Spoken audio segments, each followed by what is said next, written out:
Today, 2019, a year in review.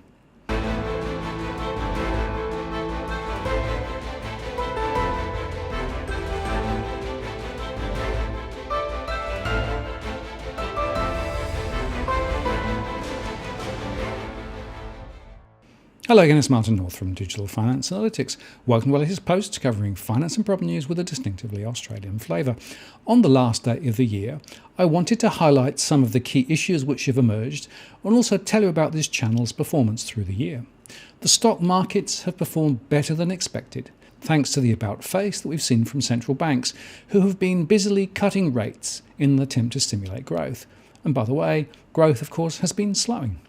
Despite some profit-taking which is occurring at the end of the year, as I record this show, the Dow Jones is up 22.01% over the year, the Nasdaq is up 34.8%, the Shanghai Composite up 21.9%, the FTSE up 12.77%, and locally the ASX 100 is up 20.99%. Now these returns of course are flattered because at the end of last year the markets were well down, as back then expectations were for interest rates to rise, as flagged then, for example, by both the Federal Reserve and the RBA. Both said one thing but actually did the opposite. So lesson one this year is you cannot believe central bankers. Volatility indices have also fallen over the year, with the CBOE Volatility Index down 41.8% and the Australian VIX down 38.3%. But again, these are flattered by high levels of uncertainty a year back, and the 3-year indices are up 5.51% for the CBOE VIX, but down 13.17% for the Aussie VIX. So lesson 2, the period over which you look at trends matters.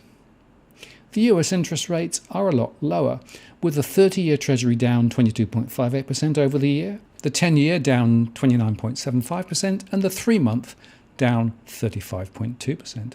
The German 30-year bond is down 61.23%, and the 10-year is down a massive 178.46%.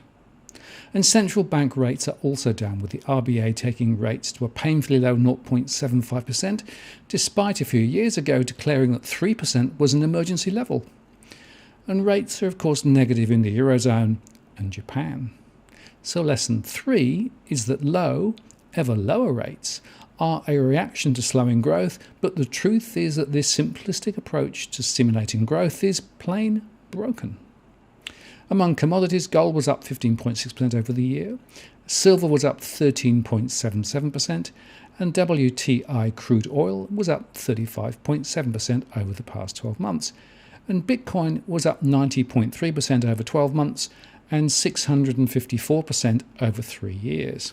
Finally, the financial sector saw the S&P financials up 29.3%, the FTSE financials was up 28.5%, while the ASX 200 financials was up 8.85%.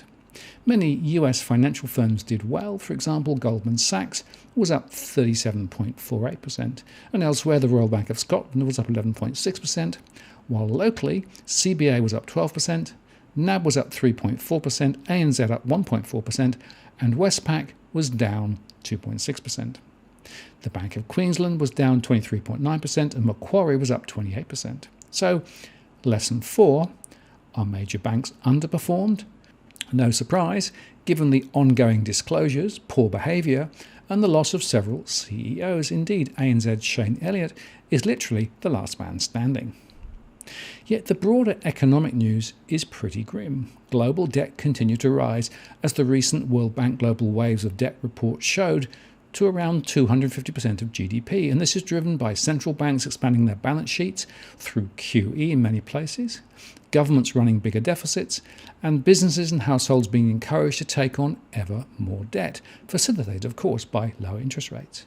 But remember that debt has to be repaid eventually, and the World Bank warned that such a fast rising global debt could lead directly to the next financial crisis. 31% of the debt resides in the USA, 17% in Japan, 9.8% in China, and 3.9% in France, while Germany and the UK both have 3.5%, and in Australia ours is at 0.8%. Japan has a debt to GDP ratio of 237%, with 90% held domestically, while Australia has more than $1 trillion of overseas net debt owing to the rest of the world. And that's a record. And of course, the Fed continues its non-QE QE program through the repo markets as it tries to shore up liquidity in the financial system. After a period of balance sheet reduction, they are now expanding again to over $4 trillion. And interest rates are at unprecedented low levels, as this long-term chart from Visual Capitalist highlights. And remember, the IMF said that a cut of 4 to 5% will be needed to recover from a GFC-type crisis. With rates so low, that is impossible without deeply negative rates. Ultimately, the aim of the central bank is to increase economic activity and spur inflation from the low or even deflationary levels that some countries are currently in danger of. And there are at least 4 ways that this can happen. First, banks can lend more to households and companies rather than holding on to cash, which would now become more costly. Secondly, businesses can invest more, as funding investment is now cheaper. Third, households could save less or borrow to spend more, and demand for the currency could fall, which might lead to a depreciation of the currency, an increase in the price of imported goods, and growing demand for the country's now cheaper exports. But in practice, banks are not lending more, preferring to speculate on derivatives and bonds, and households are unwilling to borrow more, despite the pressure on savers who must either pay to hold their deposits in the banks or to invest their funds at higher risks elsewhere. We think the negative rate experiment is failing. As a recent paper from some Eurozone bankers said, in summary, how do negative interest rates work? The answer is badly. In Australia, the MYEFO included the surprising news that real spending per person is expected to go backwards over the next 4 years. This compares with a long-run average of 1.8% growth. So the government is tightening the screws to try to deliver its iconic surplus, but at what cost? And once again, the Treasury has downgraded its outlook for future wages growth. Frankly, the track record of both Treasury and the RBA on wages forecasting has been abysmal. And remember that Treasury is still hoping to see wages growth kick up if unemployment falls below 5%, while the Reserve Bank contends it needs to fall to 4.5% for an impact on wages growth. Yet currently, unemployment is above 5% and the forward indicator suggests more weakness ahead. So, wages will be lower for longer. And by the way, this is true of many Western economies, not just ours.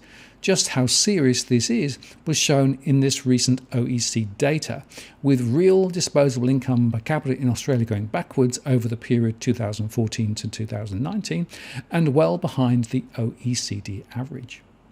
One key reason is the high population growth from migration, with more than 220,000 arriving, well above homegrown natural growth of around 150,000. As well as putting a cap on wages, many assume this will also support home prices through greater demand, except around 220,000 new residential units are still being built each year, and migrants often come as a family group, so the number of homes required is a lot lower than the migration count. Confidence levels of households continues to fall, and even the good time to buy a house measure is now easing back, having spiked after the surprise election result back in May. We also see that Australia leads on household debt servicing ratios at 15.6, compared with Canada at 13.3 and around double the UK and US averages. And we are second at 119.3 after Switzerland at 130.9 in terms of household debt to GDP, both bad news for households. And this is one reason why the momentum for new credit is easing back now. Business confidence is also down, with retail recoiling from weaker consumer spending and construction way down. We've seen a number of high-profile store closures this year, and I think more will come next year. The residential building approvals and dwelling investment growth rates are also well down, and new vehicle sales are also falling. The last best hope from both Treasury and the RBA is that households will start spending again, and that rising home prices will be the trigger. No surprise then that any positive news on home price rises are trotted out despite low volumes and other indices not telling the same story. This is propaganda, trying to talk the market and household spending higher. And by the way, anyone caught questioning the numbers are called terrorists by people who should know better. APRA peddled this mythology in their report justifying the maintenance of the zero countercyclical capital buffer by annualising the 3-month rises in home prices to make Sydney and Melbourne look like they rose more than 20%. This is rubbish. Sure, some price rises are there in more expensive suburbs, and they are mainly houses, but the bulk of the market and unit prices in particular are still languishing. The latest CoreLogic Daily Index continues to tick higher, even through the holiday period where sales are sparse, to say the least. Perhaps they should explain why this is the case. But prices are still down from previous peaks.